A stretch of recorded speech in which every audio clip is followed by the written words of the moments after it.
ধরতি আভা জন ভাগিদারি কেন্দ্রীয় প্রকল্পে পর্যাপ্ত অর্থরাশি পেয়েছে রাজ্য সরকার। এক্ষেত্রে ত্রিপুরা উপজাতি কল্যাণ দপ্তরকে আগামী 5 বছরের জন্য অর্থরাশি মঞ্জুর করেছে কেন্দ্রীয় সরকার। শনিবার আয়োজিত সাংবাদিক সম্মেলনে একথা জানিয়েছে উপজাতি কল্যাণ দপ্তর। সেই অভিযানের এটা নাম দেওয়া হয়েছে ধরতি আভা জন ভাগিদারি অভিযান। জন ভাগিদারি কারণ মানুষকে ব্যাপকভাবে এটাতে যুক্ত করা হবে। আমরা দেখেছি আমাদের ত্রিপুরা রাজ্যে এই প্রকল্পের মধ্যে স্যাংশন পাওয়ার ক্ষেত্রে আমরা ভারতবর্ষের ফ্রন্ট লাইন স্টেটগুলির মধ্যে রয়েছি।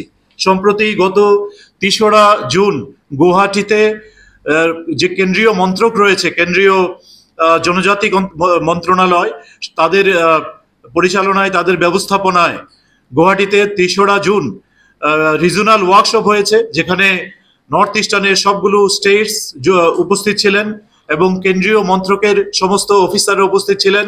সেখানে আমরা দেখেছি যে ত্রিপুরা লিড স্টেট হিসেবে চিহ্নিত হয়েছে।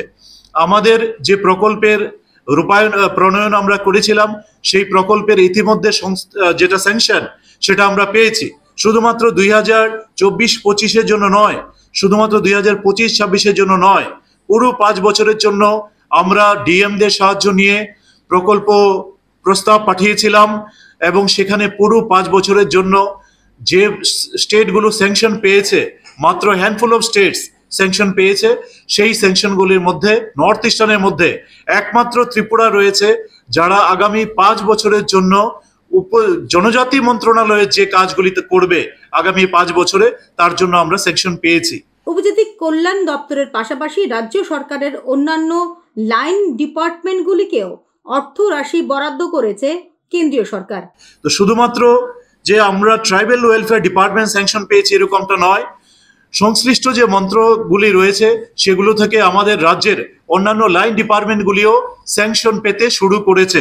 হয়তো তারা পুরো 5 বছরের জন্য স্যাংশন পায়নি, কিন্তু তারা প্রথম বছর, দ্বিতীয় বছর তার জন্য স্যাংশন পেতে শুরু করেছে এবং এটা ভারতবর্ষের মধ্যে মাত্র কয়েকটা স্টেট পেয়েছে। ধরতি আভা জন ভাগিদারি প্রকল্পে 20টি নতুন হোস্টেল, 2টি মাল্টিপারপাস মল, 16টি ছাত্রাবাসের সংস্কার ইত্যাদি কাজের জন্য উপজাতি কল্যাণ দপ্তরকে মোট 80 কোটি 99 লক্ষ টাকা বরাদ্দ করেছে কেন্দ্রীয় সরকার। এক্ষেত্রে সমাজ কল্যাণ ও সমাজ শিক্ষা দপ্তরকে 119টি অঙ্গনওয়াড়ি কেন্দ্র নির্মাণের জন্য দেওয়া হবে 14 কোটি 28 লক্ষ টাকা। এই প্রকল্পে মৎস্য দপ্তরের জন্য বরাদ্দ করা হয়েছে 1.12 কোটি টাকা। সমগ্র শিক্ষা অভিযানের জন্য বরাদ্দ করা হয়েছে 49 কোটি টাকা। হর্টিকালচার দপ্তরের জন্য বরাদ্দ করা হয়েছে 2 কোটি 36 লক্ষ টাকা। বিদ্যুৎ দপ্তরের জন্য বরাদ্দ করা হয়েছে 42 কোটি 37 লক্ষ টাকা।